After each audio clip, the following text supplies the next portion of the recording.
Salam alaikum, bonjour, bonsoir, hitama kuntum, et bien entendu, Azul. Jamal B. Sidéral, la chronique. Titre: We Can To Do It Again, l'origine du 1-2-3, vive Algérie. Loin des terrains de foot, mais sur un autre, celui d'un combat d'un peuple, le peuple algérien d'Émilie, qui, en ces années 50, a décidé de relever le défi pour battre tout un empire qu'il a spolié, meurtri, humilié plus d'un siècle. Ce peuple, en ce 1er novembre 1954, a brisé le mur de la peur. À quoi bon se disait-il? À quoi bon d'être vivant quand la mort devient insignifiante? Que cette mort ait de la valeur par le sacrifice, et l'histoire glorifiera le vécu des combattants, devenant ainsi martyrs ou héros au nom gravé sur les stèles de l'éternité. Et quoi de plus sublime pour un homme ou une femme que d'être immortel dans la mémoire de l'humanité?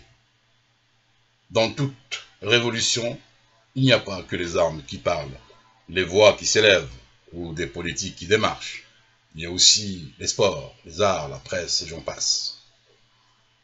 Notre slogan national « 1-2-3, vive l'Algérie », entendu la première fois au stade d'Oran le 3 mai 1974, émane de celui utilisé pour alerter la communauté internationale en scandant et en chantant « We want to be free ». C'était pendant les années où notre indépendance était en gestation et où des footballeurs algériens de renommée de l'époque ont sacrifié leur réputation et leur confort pour rejoindre l'équipe de football naissante du FLN, le vrai FLN, avec un lendemain certain et sans péridurale pour éventuellement accoucher d'une fratrie footballistique qui, par la suite, malgré la douleur, subjuga le monde entier. Il est dit que l'histoire se répète. Comme moi d'ailleurs, normal, je vieillis, mais je ne radote pas encore. Le peuple algérien a libéré son territoire du joug colonial, mais ceux qui ont gouverné ce peuple par la suite lui ont confisqué sa propre liberté.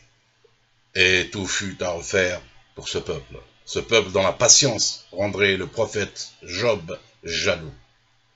Et pourtant, il s'en est sorti de 132 ans de colonisation, ce peuple. Et ce n'est pas 57 ans du même acabit qui vont le décourager. Non. Et vint ce petit enfant du 1er novembre 1954. Cet enfant devenu adulte et mature, qui est le 22 février 2019, comme un fier guerrier digne de ses aïeux, pour enfin libérer le peuple. Devenu, en cette date du 22 février 2019, ce peuple devenu un.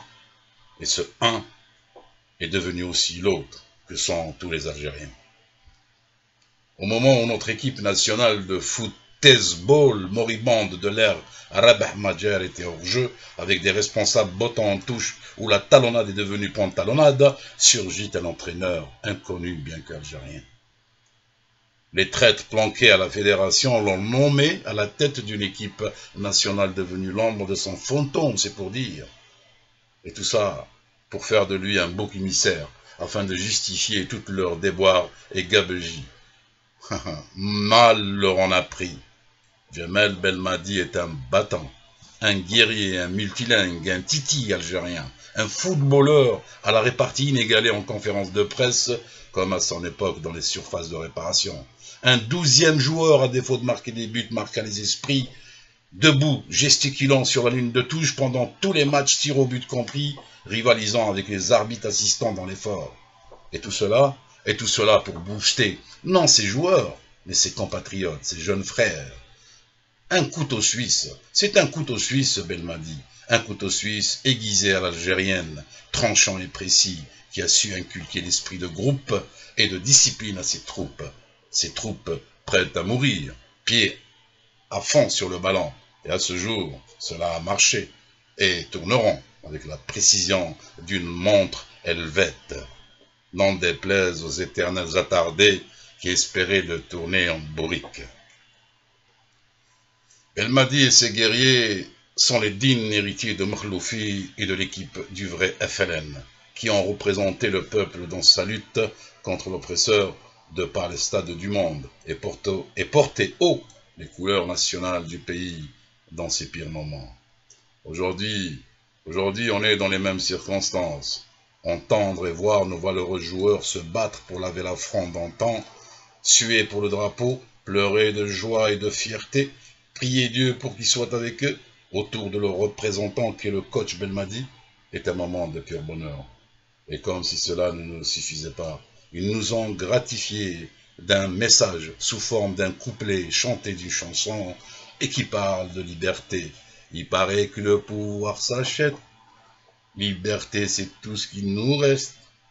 Eh oui, il est clair que leur hirak est déjà fait dans leur tête, optant pour Djemal Belmadi pour le représenter, tout en apportant leur soutien au peuple et non à ceux qui comptent sur cette coupe africaine pour faire boire la tasse au hirak et aux citoyens des vendredis. Pourtant, ces joueurs ne manquent de rien, ni au pays, ni ailleurs. Alors, à nous de terminer notre hirak, notre révolution, afin de mettre un point final à cette dictature qui se maquille, faute d'avoir fait le maquis. Cette dictature dont les instigateurs dépendent plus des services de gériatrie que d'un véritable état-major. Que le peuple devienne l'équipe et se décide à choisir son Belmadi, qu'importe qu'il soit ceci ou cela, et ensemble qu'ils mènent l'Algérie sur les hautes cimes de la gloire afin de rivaliser avec les meilleures nations, et au diable et à jamais les adeptes du régime qui miroitent la peur des abîmes. Quand le mur de la peur est démoli, il ne peut en ressurgir que celui du courage pour mettre l'injustice dans l'impasse. Je termine ma chronique et m'en vais dormir tranquille, sans avoir besoin de rêve, puisque je le vis éveillé, ce rêve, depuis un certain 22 février 2019. Djemal B décidera la chronique. اقتراح شعار 1 2 3 يتنحوا من الجزائر كل الخوبات. Salam alaikum, bonne journée, bonne soirée, حيثما كنتم, et bien entendu, Tanmirt, au revoir.